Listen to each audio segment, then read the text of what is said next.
Hello everyone, मेरा नाम है इंद्रपंत और मैंने 2020 नवंबर में यूजीसी नेट जेआरएफ क्वालिफाई किया है सोशलॉजी सब्जेक्ट के साथ।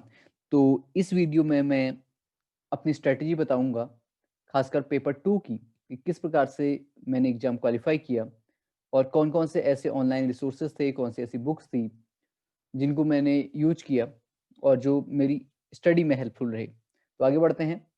सबसे पहले ये मेरा यूजीसी नेट का स्कोर कार्ड है, जिसको आप देख सकते हैं अपनी स्क्रीन पे। नेक्स्ट, इस वीडियो को मैंने दो भागों में डिवाइड किया है। पहला तो मेरा क्या बैकग्राउंड रहा, दूसरा ये जो सारी जर्नी है यूजीसी नेट की, जब से मैंने प्रिपरेशन स्टार्ट की और जेआरएफ क्वालिफाई करने तक की, इन सारी की चीज़ों के बारे में बात करूंगा। एग्जाम पैटर्न क्या है, बुक्स, ऑनलाइन रिसोर्सेज जो मैंने यूज किए और बहुत सारी और चीज़ें। तो आगे बढ़ते हैं। सबसे पहले मैंने अपनी ग्रेजुएशन की है बीएससी में, बीएससी लाइफ साइंसेस में, और इसके बाद मैंने एमए पे एडमिशन लिया कुमाऊं यूनिवर्सिटी नैनीताल पे, जो कि एक स्टेट यूनिवर्सिटी है उत्तराखंड पे। और अभी अभी मैंने अपना मास्टर्स कंप्लीट किया है नवंबर 2020 पे। सो जर्नी क्या थी और कैसे स्टार्ट किया, तो सबसे पहले जब मैंने स्टार्ट किया था तो मुझे सोशलॉजी का एबीसी भी पता नहीं था कि इसमें हमको क्या पढ़ना होता है, क्या नहीं पढ़ना होता है। तो जो मैंने स्टार्ट किया था, मैंने एनपीटीईएल का एक कोर्स देखा था जो कि इंट्रोडक्टरी सोशलॉजी के नाम से है। आपको यूट्यूब पे वीडियोस मिल जाएंगी, 41 वीडियोस उनकी अवेलेबल हैं। तो वहाँ पर से एक सोशलॉजी का अंडरस्टैंडिंग बननी स्टार्ट हुई। इसके बाद मैंने थोड़ा बहुत इग्नू का मटेरियल देखा था, तो जिससे और अधिक मेरा बैकग्राउंड इसमें बना, और साथ में एमए की जो बुक्स थी उनसे प्रिपरेशन की थी। नेक्स्ट चीज, बुक्स, कौन कौन सी बुक्स हैं जो कि इंपॉर्टेंट हैं इस एग्जाम को क्रैक करने के लिए। तो मेरे पहला मीडियम मेरा हिंदी रहा है। उसके बाद मैंने इंग्लिश मीडियम पे स्विच कर दिया था, क्योंकि वहाँ पर आपको और अधिक रिसोर्सेज मिल जाते हैं। इंटरनेट पे बहुत सारी चीज़ें ऐसी होती हैं जो कि हिंदी माध्यम में आसानी से नहीं मिल पाती। तो इंग्लिश माध्यम एक ऐसा माध्यम है जहाँ पर आपको बहुत सारी जानकारी मिल जाती है, बहुत सारे फैक्ट मिल जाते हैं और आसानी रहती है आपको कुछ भी खोजने में। तो अगर आप हिंदी की बात करें तो दोषी और जैन की बुक्स बहुत इंपॉर्टेंट होती हैं, जैसे प्रमुख समाजशास्त्री विचारक और भारतीय समाजशास्त्री विचारक, जो कि एस एल दोषी की है। साथ में बी के नागला की बुक भी ले सकते हैं भारतीय विचारकों के लिए। ये मैं बात कर रहा हूँ यूनिट 1 की। आधुनिक समाजशास्त्री विचारक, यानी कि अगर आप मॉडर्न सोशोलॉजिकल थिंकर के लिए आप एस एल दोषी की बुक ले सकते हैं अगर आप हिंदी मीडियम से हैं। और अगर आप इंग्लिश मीडियम से हैं तो आप रिडजर ले सकते हैं वेस्टर्न थिंकर्स के लिए, बी के नागला इंडियन थिंकर्स के लिए, और बाकी के जो भी थिंकर हमारे बसते हैं उनके लिए आप इंटरनेट का सहारा ले सकते हैं, जहाँ पर आपको सारे के सारे थिंकर लगभग लगभग मिल जाएंगे। यूनिट 2 से यूनिट 10 में इग्नू का बहुत बड़ा रोल है। आप इग्नू और इंटरनेट के माध्यम से अपना 60 से 70% सिलेबस पूरा कर सकते हैं। और अगर कुछ एक्स्ट्रा बुक्स की बात की जाए तो बेसिक बुक्स आप ले सकते हैं अपने ग्रेजुएशन या पोस्ट ग्रेजुएशन की। इसके अलावा आप राम आहूजा बेसिक कॉन्सेप्ट्स के लिए और शंकर आईएएस इन्वायरमेंट के लिए अ, ले सकते हैं। नेक्स्ट है एग्जाम पैटर्न। तो इस एग्जाम को मैंने तीन भागों में डिवाइड किया है, जिनमें कि किस प्रकार के क्वेश्चन आते हैं उस बेसिस पे ये डिवाइडेशन है। पहला है कि फैक्ट बेस्ड क्वेश्चन।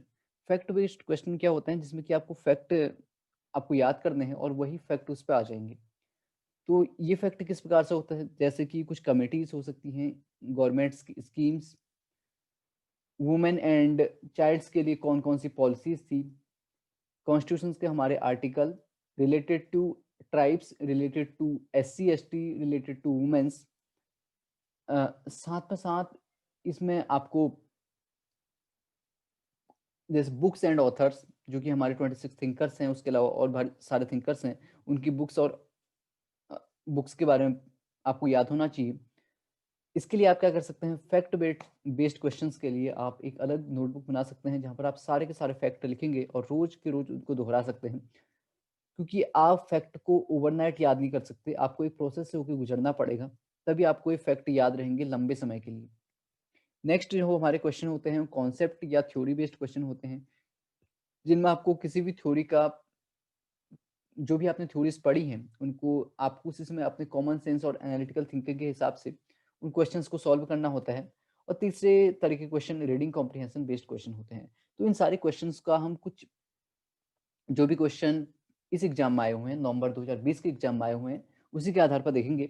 तो पहला जो क्वेश्चन फैक्ट बेस्ड क्वेश्चन जिसको मैंने कैटेगराइज किया है, एक क्वेश्चन आया था 11th नंबर का, पियर बुर्दो की बुक्स के नाम आए थे। तो अगर आपको बुक्स एंड ऑथर्स बहुत अच्छी तरह पता है, क्योंकि एक पियर बुर्दो हमारे मेन थिंकर हैं, तो इसकी बुक्स आपको पता होनी चाहिए।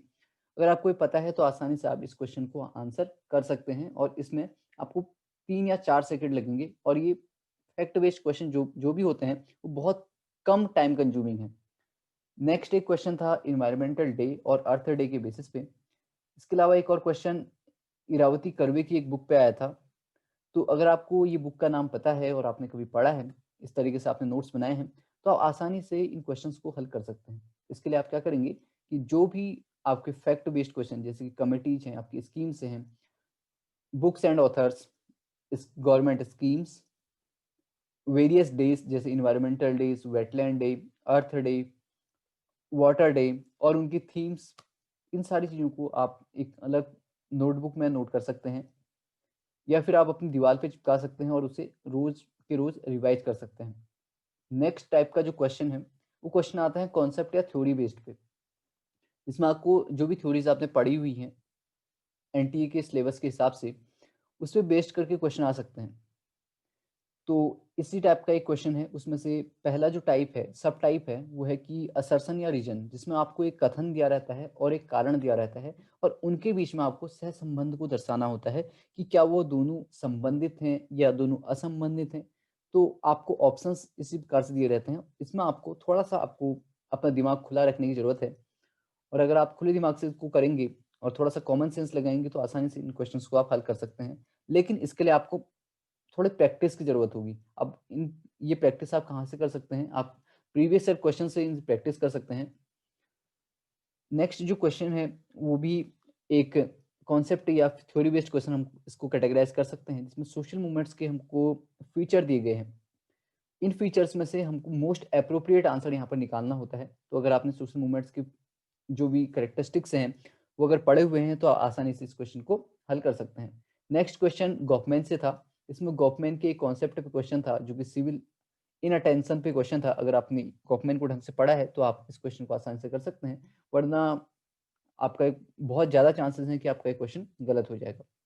नेक्स्ट है पैसेज बेस्ड क्वेश्चन।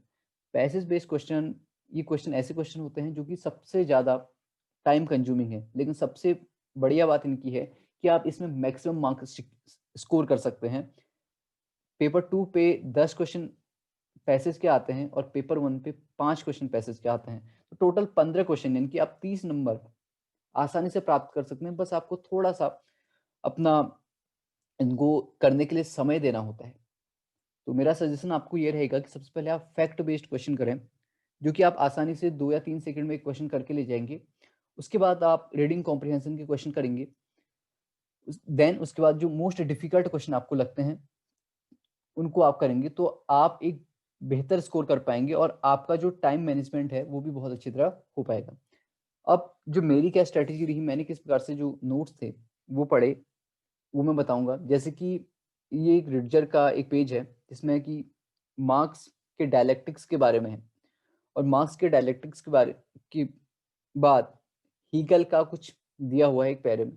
तो हीगल, हमको मार्क्स के बारे में पूरी तरह पता है, लेकिन हीगल के बारे में उतना अच्छी तरह पता नहीं है। तो इसके लिए मैं क्या करता था कि जो भी कंटेंट, जो भी मुझे अनकॉमन थिंकर दिखता था, या कि जो थोड़ा रिमोटली रिलेटेड है हमारे सिलेबस से, जो डायरेक्टली रिलेटेड नहीं है लेकिन उसका कुछ न कुछ कॉन्सेप्ट हमारे उससे रिलेटेड है, जैसे कि जो मार्क्स हैं वो हीगल से प्रभावित थे, तो हीगल का कहीं ना कहीं कुछ ना कुछ योगदान है। तो इसके लिए मैंने उनको, जैसे हीगल के डायलेक्टिक्स को मैंने गूगल किया, तो मेरे को कुछ लिंक्स मिली, वहां पर मैंने हीगल के बारे में कुछ पढ़ा।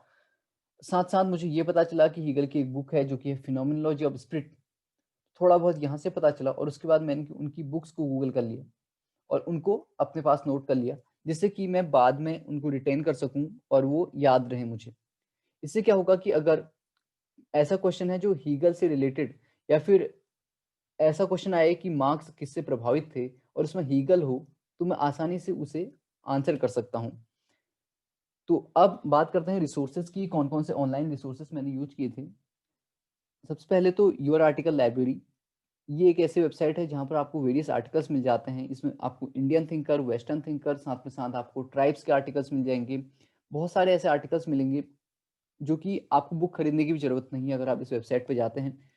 नेक्स्ट जो वेबसाइट है वो है sociology guide, revise sociology, study.com और ब्रिटानिका इंसाइक्लोपीडिया। ब्रिटानिका इंसाइक्लोपीडिया की जो खासियत है वो है कि आपको इसमें रिलायबल कंटेंट मिलेगा, और विकिपीडिया की अगर विकिपीडिया में अगर को छोड़कर अगर आप ब्रिटानिका से अगर आप पढ़ते हैं तो आपको और अच्छी नॉलेज मिलेगी यहाँ पर से। इसके अलावा वेरियस गवर्नमेंट साइट्स हैं जिनमें से आप डेटा ले सकते हैं, जैसे कि india.gov.in, स्किल इंडिया की वेबसाइट्स, या फिर और जो भी मंत्रालयों की हमारी वेबसाइट्स होती हैं जहाँ पर आपको ऑथेंटिक डेटा मिलता है। नेक्स्ट, अगर आपको रीडिंग कॉम्प्रिहेंशन में अपनी मास्टरी करनी है तो एक एनपीटीईएल का कोर्स है यूट्यूब पे, इंग्लिश फॉर कॉम्पिटिटिव एग्जाम्स। उसमें रीडिंग कॉम्प्रिहेंशन के 5 या 6 सेशन हैं, उनको आप लगा सकते हैं, और उसमें बहुत अच्छे तरीके से समझाया है और बहुत क्वालिटी वाइज भी वो जो लेक्चर्स हैं बहुत बढ़िया हैं। इसके अलावा मैंने अंतरा मैम के प्लस एवं फ्री क्लासेस ज्वाइन किए थे, और जो मैम लास्ट पे मॉक देती थी लास्ट मंथ्स पे, उन सभी को ज्वाइन किया था।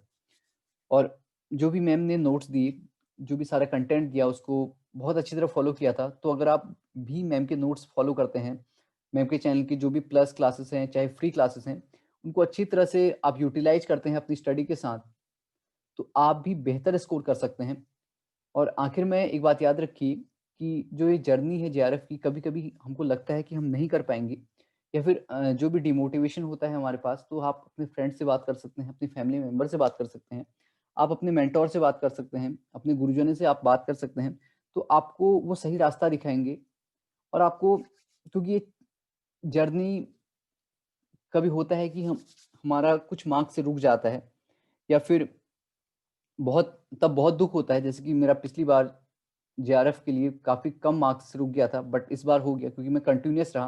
तो आपको भी कंटिन्यूअस रहना है और अपने एग्ज़ाम को ज़रूर क्रैक करना है। All the best for your exam. Thank you so much.